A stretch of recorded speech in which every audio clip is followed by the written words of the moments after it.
What's my story today? Hey everybody, and welcome to Autumn Lee at Home. I'm Autumn Lee. Last year I pressure canned black beans, and they were some of the best black beans we had ever canned and ever tried, even from the store. So today we are going to pressure can black beans again. So if you are new to canning, please follow along with me and we'll go ahead and get started. The night before actually pressure canning the black beans, I take all the dry beans, put them in a big bowl with water at least 2 to 3 inches above them, and allow them to set overnight, at least 12 to 18 hours. This way they soak up the water and they expand. You may even have to add a little bit more water. Now you're seeing the next day, and on the next day, I am gathering all of my pint jars, and in our family, anytime we go for black beans, we usually eat about a pint size or so, or like 1 can from the store if you're buying black beans. So pint jars are perfect for my family. If you know that you eat more than that at a time, you can go to the quart size and you would have to pressure can them for 90 minutes. Pint size are only 75. That's also another benefit of pressure canning the pint size jars is you only have to do it for 75 minutes. Y'all, these black beans are the best black beans. I know this is totally random, but I just have to put that in there. We were very pleasantly surprised. That was one of the reasons why we chose to do this recipe again. To be honest, I totally thought it wasn't going to be anything different than store-bought black beans and that it wouldn't really be worth it, but I decided to try it anyway just to see what happens. And when we tasted it, they taste so good. So we were very grateful that we had tried it, and it definitely was a recipe that I wanted to try again, which we are now doing. So I'm gonna do it again. I'm hoping it turns out the same way. If not, I will definitely let you guys know either way. After we got our beans soaking, this is now the next day. Like I said, we already gathered our jars. Normally, when I use our jars, I always use them, wash them through the dishwasher, sit them on the shelf, and as they're sitting on the shelf empty, sometimes they gather dust. So I just want to give them a good wash, good rinse, and clean them again. That way we know we're working with all clean materials. When you're canning, whether it's water bath canning or pressure canning, you want to make sure you're doing everything with clean materials. After we got our jars ready, I'm going to go ahead and take all of the black beans, and I'm pouring them into a strainer, and I'm going to rinse them and kind of wash them again. Once I do that, I will then pour them into the pot and fill them with water, with like a water just above the black beans, maybe about 1/2 inch to 1 inch above the black beans, because our goal is to put them back on the stove and bring them to a simmer. You don't want them to boil, you just want them to simmer. And that way you can allow them to simmer for 30 minutes and they will soak up a little bit more moisture, a little bit more water, and expand a little bit more. The idea behind this is that you're doing it so that when you go to pressure can it or pressure can the black beans, they're already somewhat the size that they're going to be when they're in the jar. They are going to expand more while you're pressure canning because they are going to be cooking for 75 minutes in pints, 90 minutes in quarts. So they're going to be cooking for a long time, soaking up even more juices. And you want to make sure you've already kind of started that process so that you don't cause issues with sealing later on. Here is my Presto pressure canner. This is a 23 quart, I believe, and I'm just going to kind of talk you through what it looks like to pressure can. That's the gauge that allows you to measure the pressure or the PSI. This little piece that you see right there tells you whether the pressure in the pot is high. If it's up, you don't want to try to open the lid. That's the spout that spouts out steam, and you want to allow that to go for about 10 minutes after the pressure comes up. And I'll go over all of that a little further into the video to explain it again, just to kind of reiterate and help you understand more. The piece I'm currently holding up is the metal rack that you have to have a barrier between your jars and the bottom of the pot, and so that just sits down at the bottom. The other piece I just held up is the weight, and once your steam goes for 10 minutes, which again I'll explain further into the video, you want to put that weight on and allow the pressure to start building. It stops the steam from allowing to release from the pot, and it builds that pressure inside your pot, which is what you want with pressure canning. The funnel, which I just showed you, you just use to help with spilling, and then that's to measure headspace. And you see the little stair steps right there on the edge with numbers on them. That is what tells you with each vegetable or fruit or whatever it is that you're canning, it's a different headspace, and so you just want to make sure you read the instructions. This piece right here is no longer really needed. It's a stick with a magnet on the end. We used to have to boil our lids and rings or simmer them, and they don't really recommend that you have to do that anymore. I also use the tongs rings to get the jars out, which is very handy because everything's super hot. And then I'm taking time to go through my rings. And here you can see there's one that I found that is ever so slightly bent and damaged. You always want to double check your rings to make sure there's no rust on them or they're bent or damaged in any way.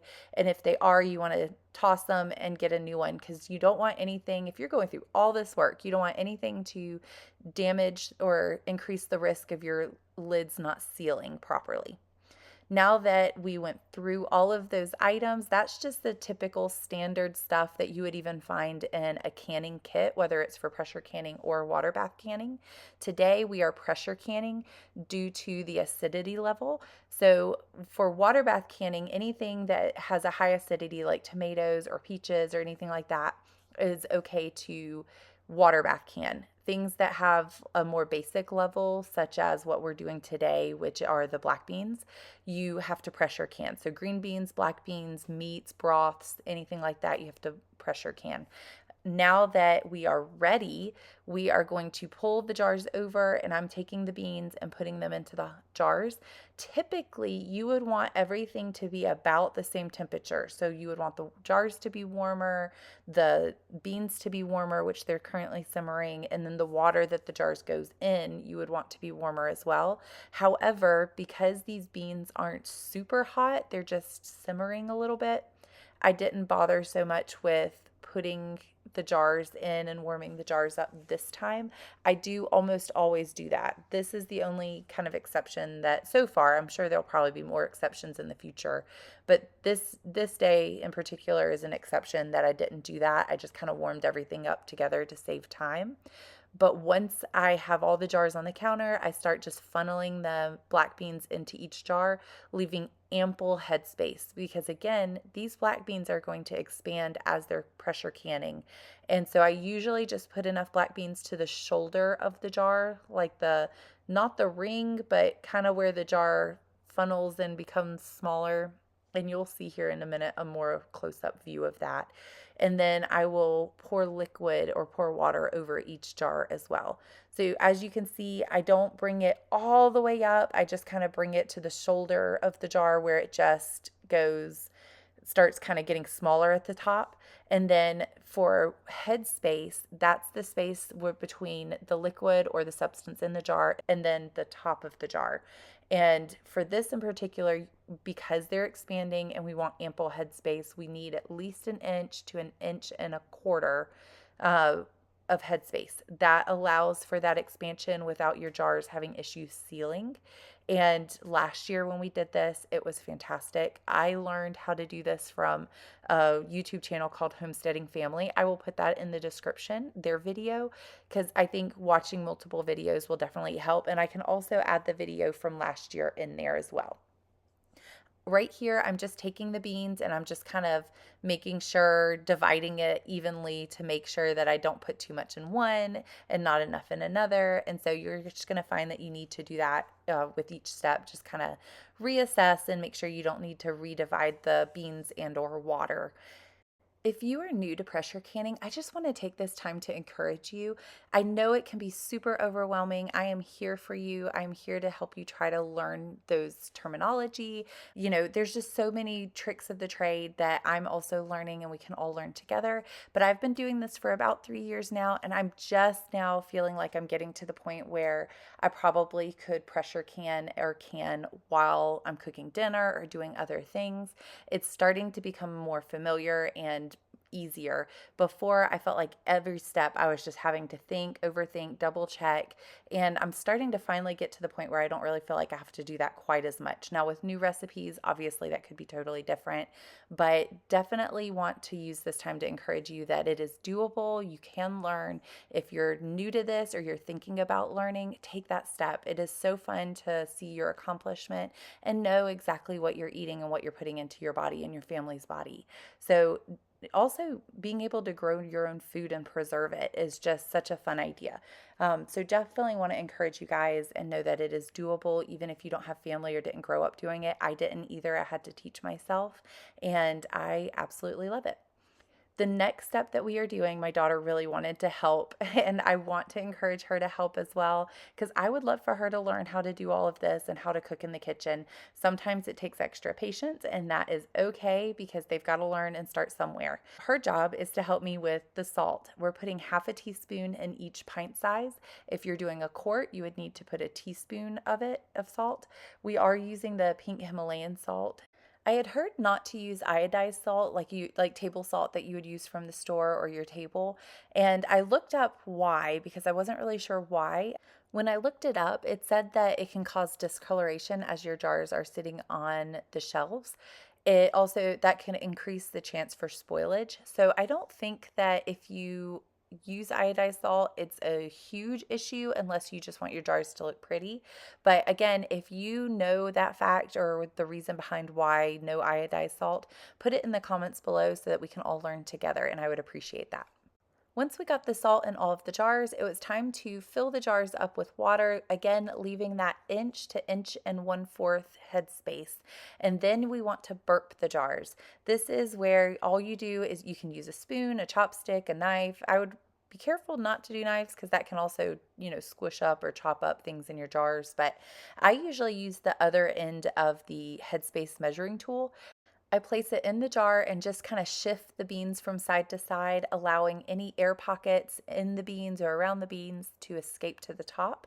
If you forget to do this, you run the risk of your jars not sealing because there's too much air trapped inside of them.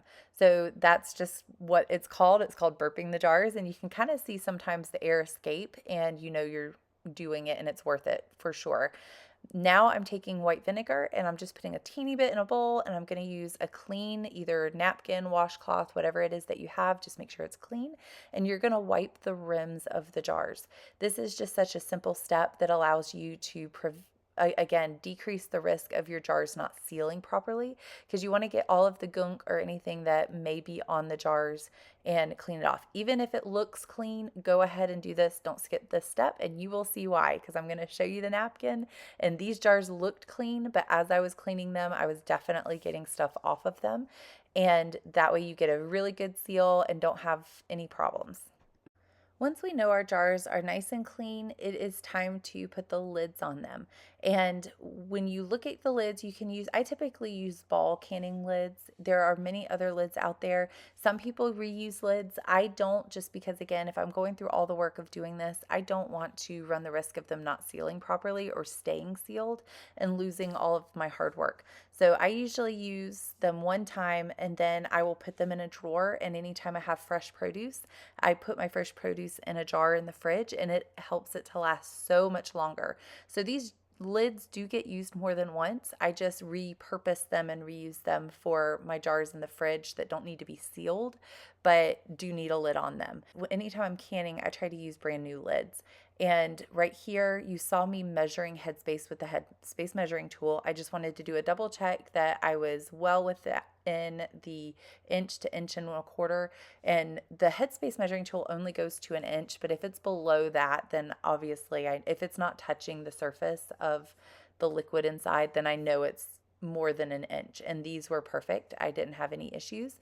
If you do, it's not a big deal. You just want to kind of shift the liquid around, pour it from one jar to another, and again, re-burp, re-measure headspace, re-wipe the lids down. You just kind of have to restart everything over again. But once you have all your lids placed on there, do your best not to touch the rims of the jar or the rubbery part of the lid because you don't want your finger or skin oil to go on those and again increase the risk of them not sealing. But once you put your lids on, you want to put them finger tight, which means that you screw them until you meet resistance and then just a little bit more. Now it's time to put them finally into the pot after you've completed all of those other steps, which again seems like a lot of steps, but the more you do it, the less of a big deal they feel as you're doing it. Repetition is your friend. It's going to help you learn how to do it that much easier and make this process go a lot more smoother and faster. Canning can seem very daunting. It kind of makes you wonder, why on earth would you go through all of this trouble? And there's multiple reasons why. One is knowing that you can grow your own food and preserve it yourself for your family is just such a healthy gift.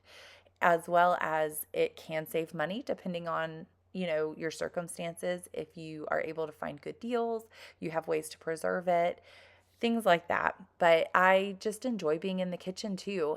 Once I get the 2 inches in the bottom of the pot, I want to go ahead and put the lid on and stick it on the stove, leaving the weight off to get a steady stream of steam. And you wanted to see that stream of steam for at least 10 minutes before putting the weight on. It's kind of hard to see in the video, but there is a stream, a steady stream. You don't want it to see it coming and going. You want it to be a steady stream for 10 minutes at least, and then you can put that weight on.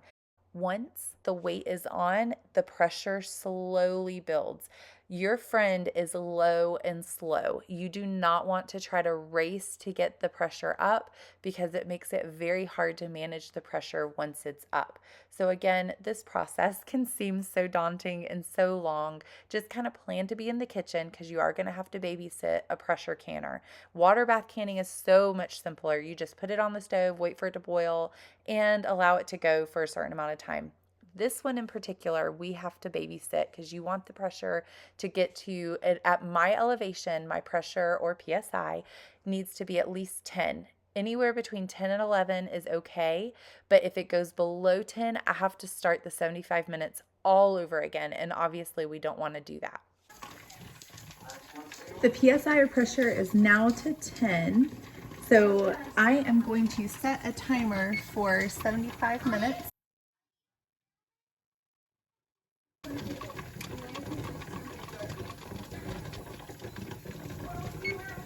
And you can see right here, this little piece has popped up over here. That means the pressure in the pot is very high. So you want to be careful not to attempt to take the lid off or anything else until this has fully gone down when we're all done. But we want to make sure that we keep the pressure just above 10 and kind of between 10 and 11.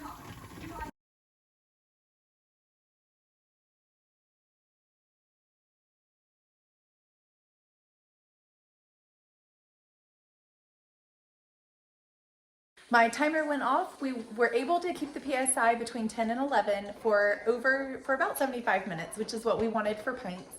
And I went ahead and turned my stove top off. I am not going to touch this or move it until this little button back here goes all the way down. That means that it is now safe to open the lid.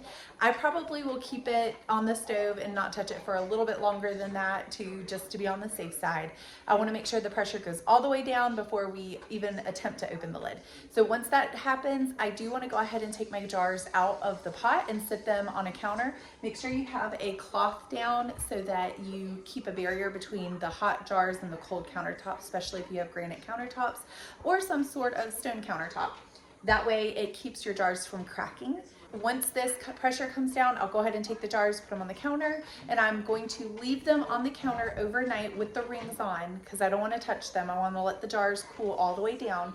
Once they cool all the way down, I'll take the rings off and stick them on the shelf and they'll be good to go. I may wash them off, go ahead and label them, that sort of thing, but you don't want to keep the rings on because that can cause you to have a false seal, which means that it may unseal with the ring on while it's in your pantry at some point in time and then reseal, and then it causes that causes it to grow mold inside of the jar, and you don't want that because then you're resealing it down depending on the pressure or the temperature of the room, and you could end up eating mold later on. So you want to always make sure you take the ring off so you don't get that false seal.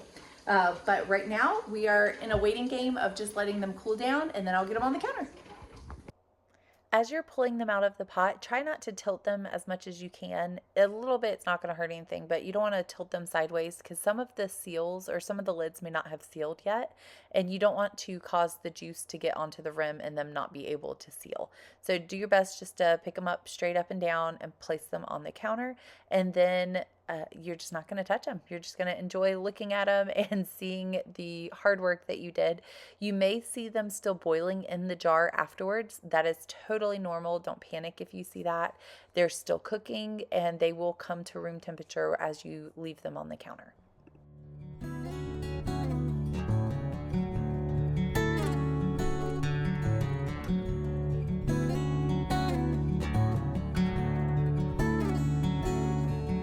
Thank you so much for joining me here today at Autumn Leigh at Home. I'm so glad that we were able to practice the black beans and pressure canning with them, but these are some of our absolute favorite. The taste is phenomenal. I hope you guys try it. And if you do, let me know how it goes. Give me a thumbs up down below. Put in the comments how you like it, whether you've enjoyed it or not.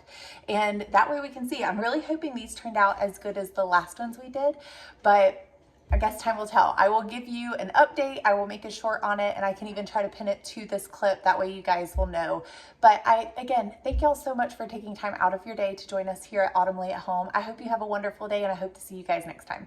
Thank you for joining us. Life, Cries, and Square. Yay!